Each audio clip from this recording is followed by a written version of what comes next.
Close Encounters of the Third Kind is a 1977 American science fiction film written and directed by Steven Spielberg and features actors Richard Dreyfuss, François Truffaut, Melinda Dillon, Teri Garr, Bob Balaban, and Cary Guffey. It tells the story of Roy Neary, an everyday blue-collar worker in Indiana, whose life changes after an encounter with an unidentified flying object. Close Encounters was a long-cherished project for Spielberg. In late 1973, he developed a deal with Columbia Pictures for a science fiction film. Though Spielberg received sole credit for the script, he was assisted by Paul Schrader, John Hill, David Giler, Hal Barwood, Matthew Robbins, and Jerry Belson, all of whom contributed to the screenplay in varying degrees. The title is derived from ufologist J. Allen Hynek's classification of close encounters with aliens, in which the third kind denotes human observations of actual aliens or animate beings. Douglas Trumbull served as the visual effects supervisor, while Carlo Rambaldi designed the aliens. Made on a production budget of $18 million, Close Encounters was released in November 1977 to critical and financial success, eventually grossing over $337,700,000 worldwide. A special edition of the film, featuring additional scenes, was issued in 1980. A third cut of the film was released to home video and Laserdisc in 1998. The film received numerous awards and nominations at the 50th Academy Awards, 32nd British Academy Film Awards, the 35th Golden Globe Awards, the Saturn Awards, and has been widely acclaimed by the American Film Institute. In December 2007, it was deemed culturally, historically, or aesthetically significant by the United States Library of Congress and selected for preservation in the National Film Registry. Plot: in the Sonoran Desert, French scientist Claude Lacombe and his American interpreter, McMurko David Laughlin, along with other government scientific researchers, discover Flight 19, a squadron of Grumman TBM Avengers that went missing more than 30 years earlier. The planes are intact and operational, but there is no sign of the pilots. An old man who witnessed the event claimed the sun came out at night, and sang to him. They also find a lost cargo ship in the Gobi Desert named SS Cotopaxi. At an air traffic control center in Indianapolis, a controller listens as two airline flights narrowly avoid a mid-air collision with an apparent unidentified flying object, which neither pilot chooses to report, even when invited to do so. In Muncie, Indiana, 3-year-old Barry Giler is awakened in the night when his toys start operating on their own. Fascinated, he gets out of bed and discovers something or someone in the kitchen. He runs outside, forcing his mother, Gillian, to chase after him. Investigating one of a series of large-scale power outages, Indiana electrical lineman Roy Neary experiences a close encounter with a UFO, when it flies over his truck and lightly burns the side of his face with its bright lights. The UFO, along with 3 others, are pursued by Neary and 3 police cars, but the spacecraft fly off into the night sky. Roy becomes fascinated by UFOs, much to the dismay of his wife, Ronnie. He also becomes increasingly obsessed with subliminal, mental images of a mountain-like shape and begins to make models of it. Gillian also becomes obsessed with sketching a unique-looking mountain. Soon after, she is terrorized in her home by a UFO encounter in which Barry is abducted by unseen beings. Lacombe and Laughlin along with a group of United Nations experts continue to investigate increasing UFO activity and strange, related occurrences. Witnesses report that the UFOs make distinctive sounds, a 5-tone musical phrase in a major scale. Scientists broadcast the phrase to outer space, but are mystified by the response, a seemingly meaningless series of numbers repeated over and over until Laughlin, with his background in cartography, recognizes it as a set of geographical coordinates. The coordinates point to Devil's Tower near Moorcroft, Wyoming. Lacombe and the U.S. military converge on Wyoming. The United States Army evacuates the area, planting false reports in the media that a train wreck has spilled a toxic nerve gas, all the while preparing a secret landing zone for the UFOs and their occupants. Meanwhile, Roy's increasingly erratic behavior causes Ronnie to leave him, taking their 3 children with her. When a despairing Roy inadvertently sees a television news program about the train wreck near Devil's Tower, he realizes the mental image of a mountain plaguing him is real. Gillian sees the same broadcast, and she and Roy, as well as others with similar visions and experiences, travel to the site in spite of the false public warnings about nerve gas. While most of the civilians who were drawn to the site are apprehended by the army, Roy and Gillian persist and make it to the site just as dozens of UFOs appear in the night sky. The government specialists at the site begin to communicate with the UFOs by use of light and sound on a large electrical billboard. Following this, an enormous mothership lands at the site, returning people who had been abducted over the past decades, including Barry, and the missing pilots from Flight 19 and sailors from the Cotopaxi, who have not aged since their abductions. The government officials decide to include Roy in a group of people whom they have selected to be potential visitors to the mothership, and hastily prepare him. As the aliens finally emerge from the mothership, they select Roy to join them on their travels. As Roy enters the mothership, one of the aliens pauses for a few moments with the humans. Lacombe uses Karen hand signs that correspond to the five-note alien tonal phrase.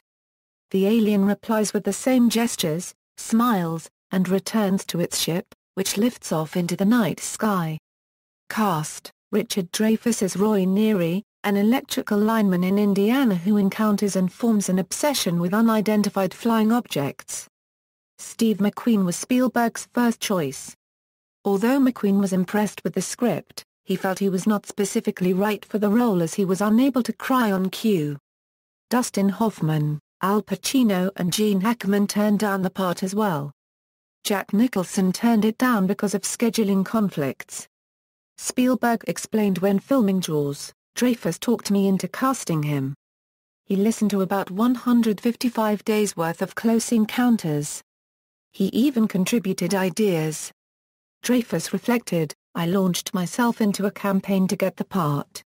I would walk by Steve's office and say stuff like Al Pacino has no sense of humor or Jack Nicholson is too crazy. I eventually convinced him to cast me." François Truffaut as Claude Lacombe, a French government scientist in charge of UFO-related activities in the United States.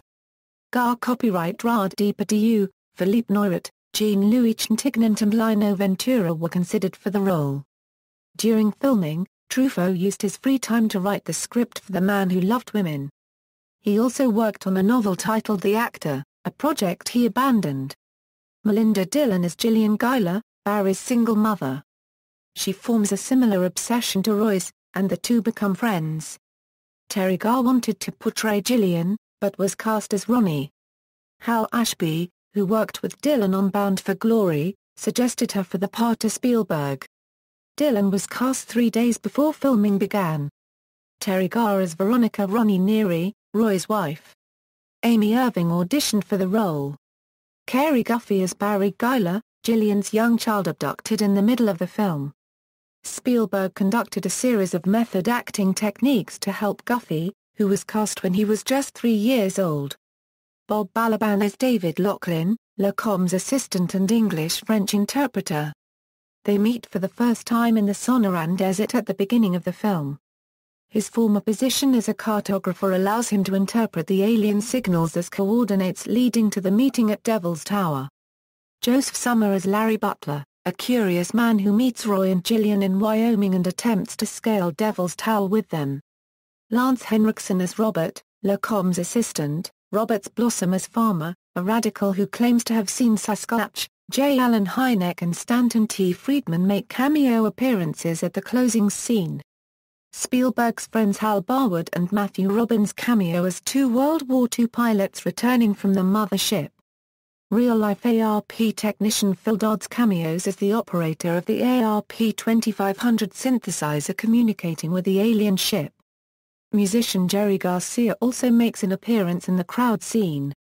Production, development. The film's origins can be traced to director Steven Spielberg's youth, when he and his father saw a meteor shower in New Jersey. As a teenager, Spielberg completed the full-length science fiction film Firelight. Many scenes from Firelight would be incorporated in Close Encounters on a shot-for-shot basis. In 1970 he wrote a short story called Experiences about a lover's lane in a Midwestern United States farming community and the light show a group of teenagers see in the night sky. In late 1973, during post-production on the Sugarland Express, Spielberg developed a deal with Columbia Pictures for a science fiction film. 20th Century Fox previously turned down the offer. Julia and Michael Phillips instantly signed on as producers.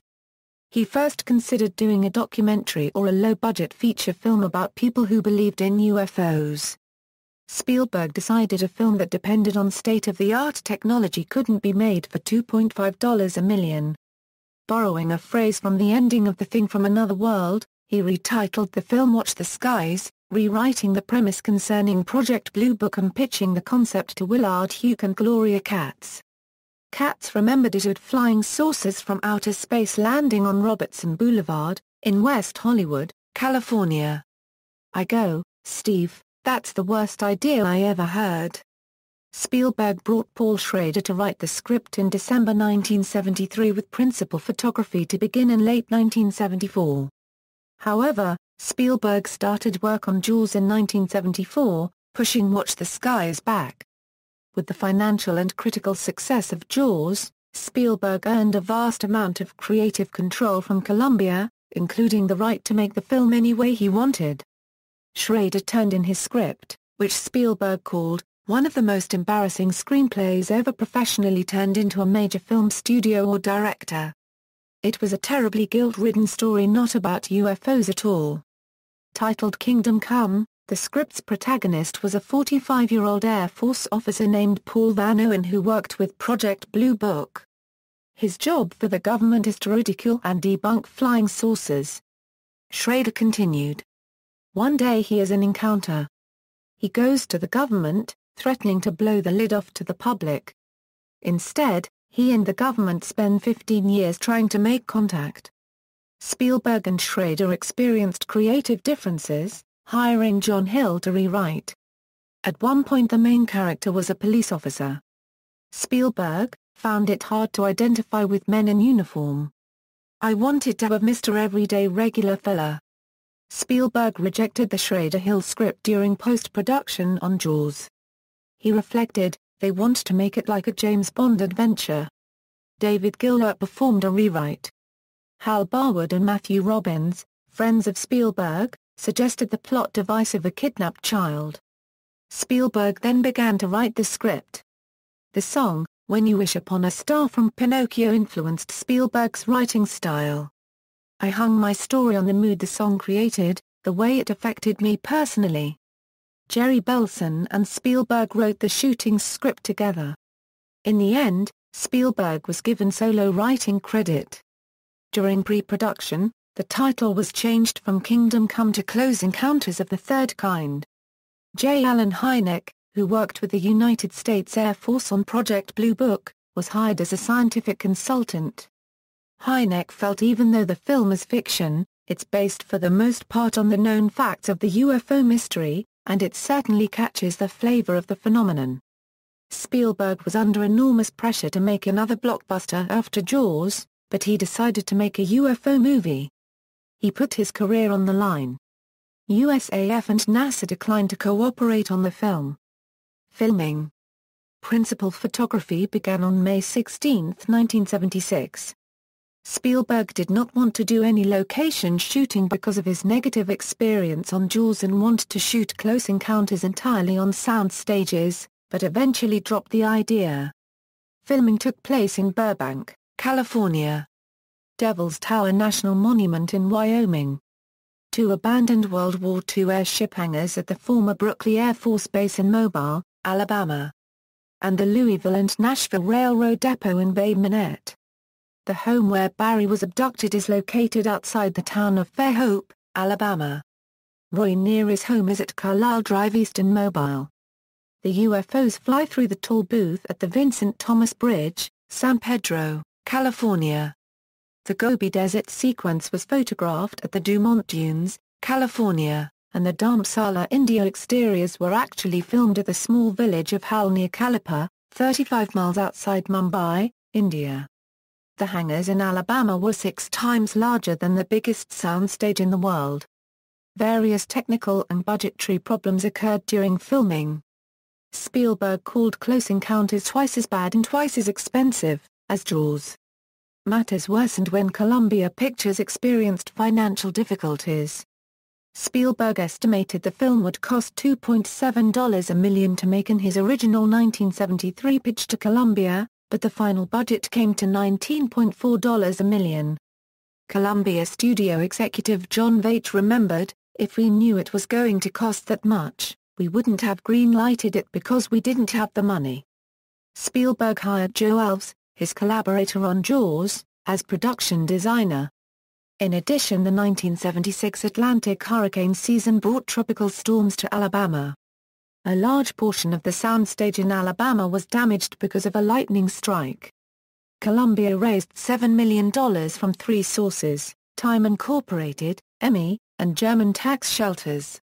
Cinematographer Vilmos Zsigmond said that, during the time of shooting for the film, Spielberg got more ideas by watching movies every night, which in turn extended the production schedule because he was continually adding new scenes to be filmed.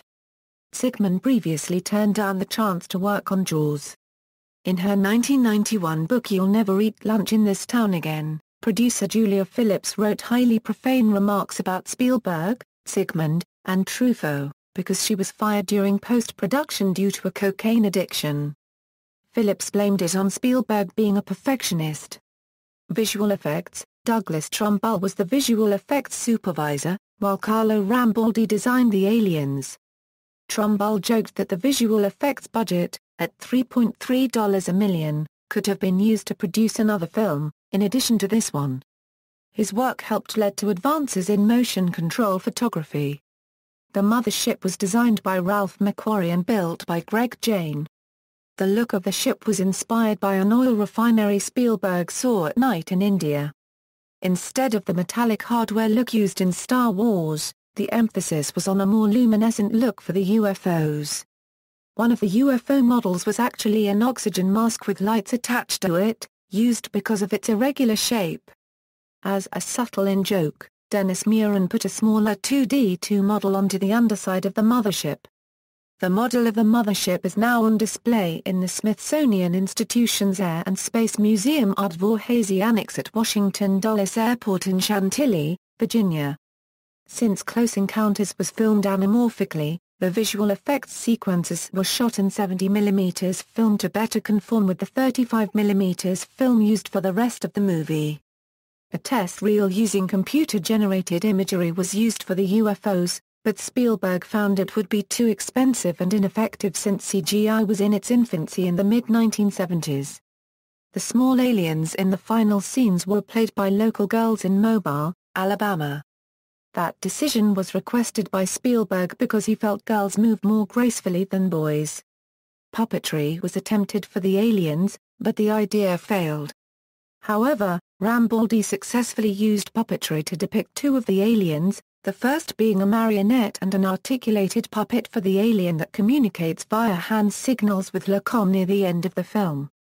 Post-production, Close Encounters is the first collaboration between film editor Michael Kahn and Spielberg. Their working relationship continued for the rest of Spielberg's films. Spielberg stated that no film he has ever made since has been as hard to edit as the last 25 minutes of Close Encounters, and he and Kahn would go through thousands of feet of footage just to find the right shots for the end sequence. When Kahn and Spielberg completed the first cut of the film, Spielberg was dissatisfied, feeling there wasn't enough wow-ness. Pickups were commissioned, but cinematographer Vilmos Zsigmond could not participate due to other commitments. John A. Alonzo, Lara ZLA Cubed Corvus, William A. Fracker and Douglas Slocum worked on the pickups. Lacombe was originally to find Flight 19 hidden in the Amazon rainforest, but the idea was changed to the Sonoran Desert. Composer John Williams wrote over 300 examples of the iconic 5-tone motif before Spielberg chose the right one. Spielberg called Williams' work, When You Wish Upon a Star meets science fiction. Spielberg wanted to have When You Wish Upon a Star in the closing credits, but was denied permission. He also took 7.5 minutes out from the preview, Post-production was completed by June 1977, too late for the film to be released as a summer blockbuster, which might have been just as well, as Star Wars opened that summer. Soundtrack. The score was composed, conducted and produced by John Williams, who had previously won an Academy Award for his work on Spielberg's Jaws. Much like his two-note Jaws theme, the five-tone motif for Close Encounters has since become ingrained in popular culture. The score was recorded at Warner Brothers. Scoring Studios in Burbank, California. Williams was nominated for 2 Academy Awards in 1978, one for his score to Star Wars and one for his score to Close Encounters. He won for Star Wars, though he later won 2 Grammy Awards in 1979 for his Close Encounters score. The soundtrack album was released on vinyl album, 8-track tape and audio cassette by Arista Records in 1977, with a total running time of 41 minutes. The soundtrack album was a commercial success, peaking at number 17 on the U.S. Billboard album chart in February 1978 and was certified gold by the RIAA for 500,000 copies shipped. It also peaked at number 40 in the UK album charts. Although not included on the original soundtrack album, a 7" single of a disco treatment of the five-note motif, titled, Theme from Close Encounters of the Third Kind, was included with the album as a free bonus item. Despite being a giveaway, Billboard chart rules at that time allowed the single itself to chart, and it peaked at number 13 on the US Billboard Hot 100 in March 1978. The single was later added as a bonus track to the cassette. Following the release of the collector's edition of the film in 1998, a new expanded soundtrack was released on compact disc by Arista. The collector's edition soundtrack was made using 20-bit digital remastering from the original tapes, and contained 26 tracks totaling 77 minutes of music. The CD also came with extensive liner notes including an interview with Williams. Cues were given new titles, and it also contained previously unreleased material, as well as material that was recorded but never used in the film. 1977 original album, a Euro 1978 reissue, bonus track, free bonus 7" single. 1998 collector's edition, themes. Film critic Charlene Engel observed Close Encounters suggests that humankind has reached a point where it is ready to enter the community of the cosmos. While it is a computer interface which makes the final musical conversation with the alien guests possible, the characteristics bringing Neary to make his way to Devil's Tower have little to do with technical expertise or computer literacy. These are virtues taught in schools that will be evolved in the 21st century. The film also evokes typical science fiction archetypes and motifs. A film portrays new technologies as a natural and expected outcome of human development and indication of health and growth. Other critics found a variety of Judeo-Christian analogies. Devil's Tower parallels Mount Sinai, the aliens as God and Roy Neary as Moses. Cecil B. DeMille's The Ten Commandments is seen on television at the Neary household. Some found close relations between Elijah and Roy. Elijah was taken into a chariot of fire, akin to Roy going in the UFO.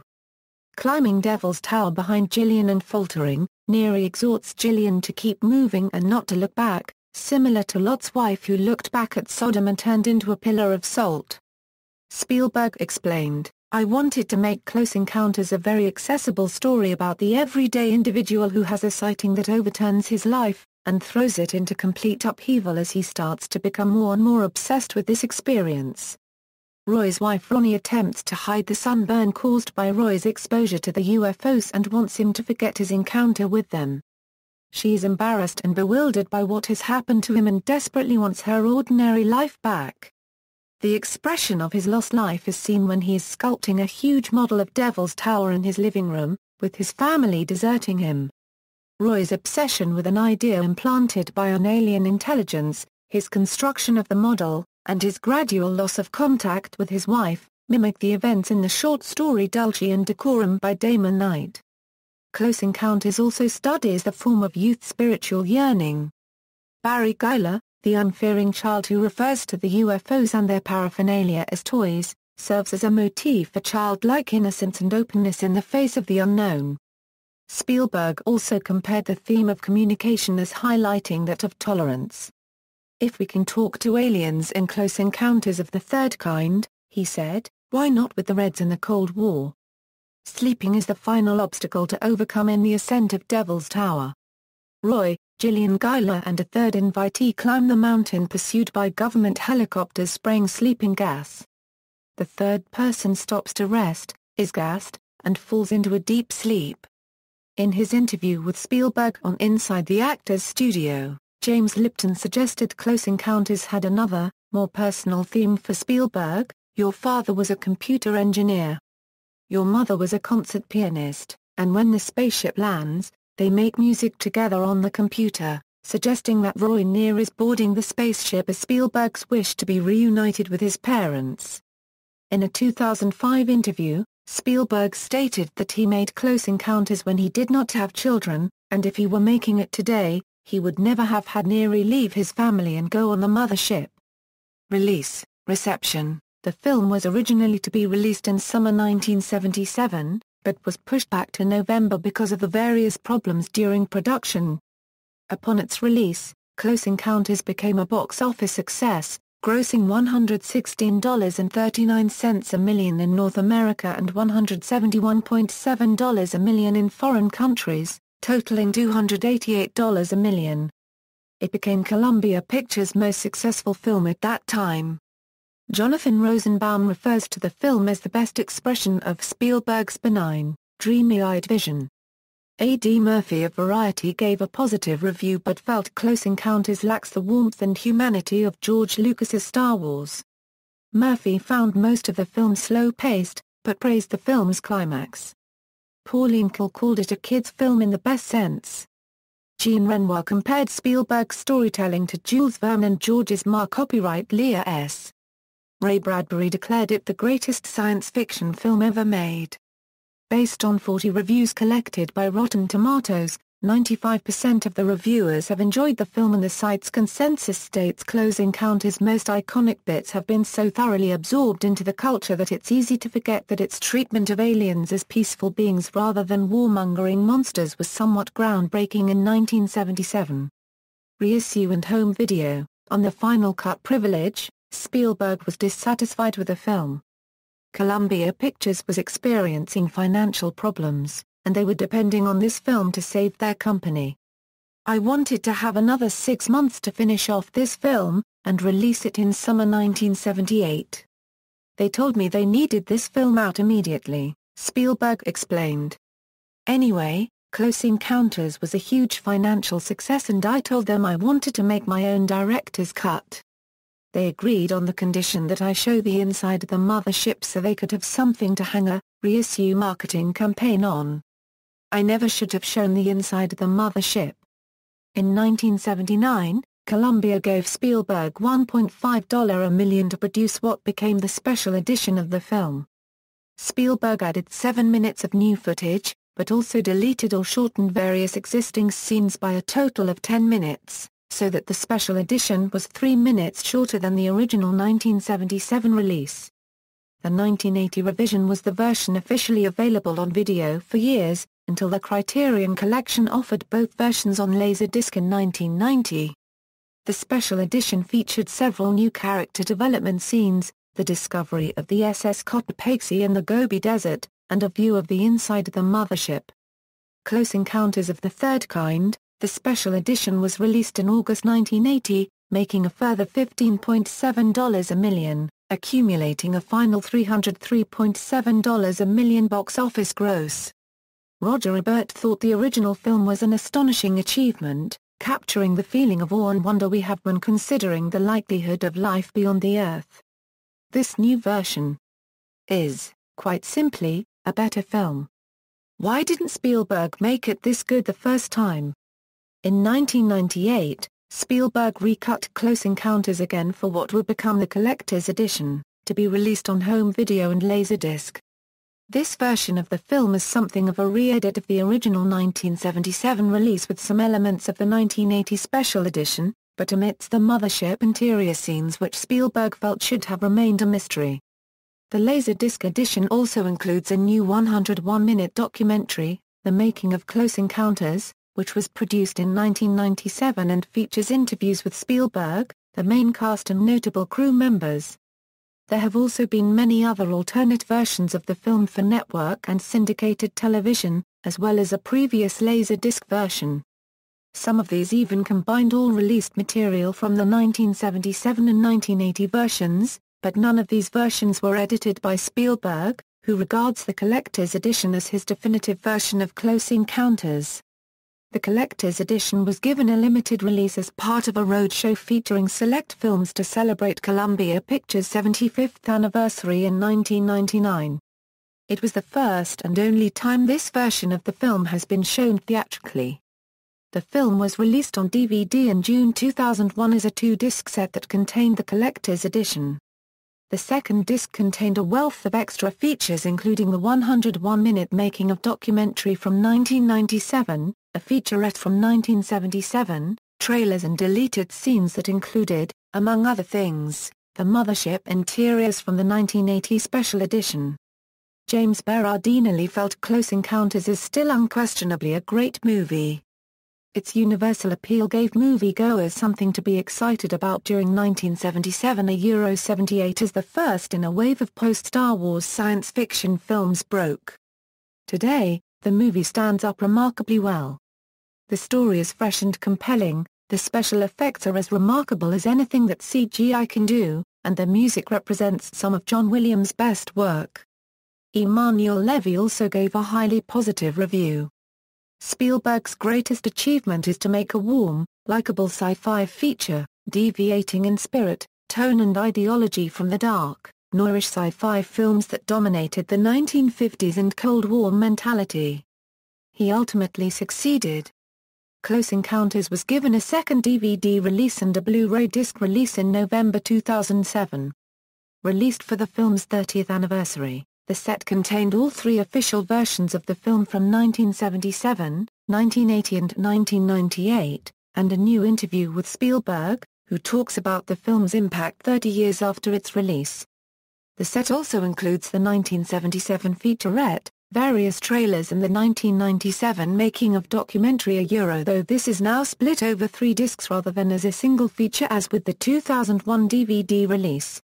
In addition to these features, the 2-disc Blu-ray set also included storyboard-to-scene comparisons, an extensive photo gallery, and a view from above, editor's fact track highlighting the different scenes in each version of the movie. Legacy. Shortly after the film's release in late 1977, Spielberg desired to do either a sequel or prequel, before deciding against it. He explained, "The Army's knowledge and ensuing cover-up is so subterranean that it would take a creative screen story, perhaps someone else making the picture and giving it the equal time it deserves." The film was nominated for 8 Oscars at the 50th Academy Awards, including Direction, Supporting Actress, Visual Effects, Art Direction, Original Music Score, Film Editing, and Sound. The film's only win was for Vilmos Zsigmond's cinematography, although the Academy honored the film's sound effects editing with a Special Achievement Award. At the 32nd British Academy Film Awards, Close Encounters won Best Production Design, and was nominated for Best Film, Direction, Screenplay, Actor in a Supporting Role, Music, Cinematography, Editing, and Sound. Close Encounters lost the Hugo Award for Best Dramatic Presentation to Star Wars, but was successful at the Saturn Awards. There, the film tied with Star Wars for direction and music, but won Best Writing. Richard Dreyfuss, Melinda Dillon and the Visual Effects Department received nominations. Close Encounters was nominated for Best Science Fiction Film. The film received 4 more nominations at the 35th Golden Globe Awards. When asked in 1990 to select a single master image that summed up his film career, Spielberg chose the shot of Barry opening his living room door to see the blazing orange light from the UFO. "That was beautiful but awful light, just like fire coming through the doorway. Barry's very small, and it's a very large door, and there's a lot of promise or danger outside that door." In 2007, Close Encounters was deemed culturally, historically, or aesthetically significant by the United States Library of Congress, and was added to the National Film Registry for preservation. In American Film Institute polls, Close Encounters has been voted the 64th greatest film of all time, 31st most heart-pounding, and 58th most inspiring.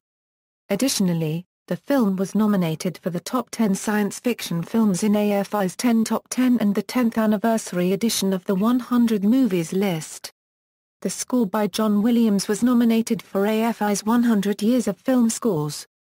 Alongside Star Wars and Superman, Close Encounters led to the re-emergence of science fiction films.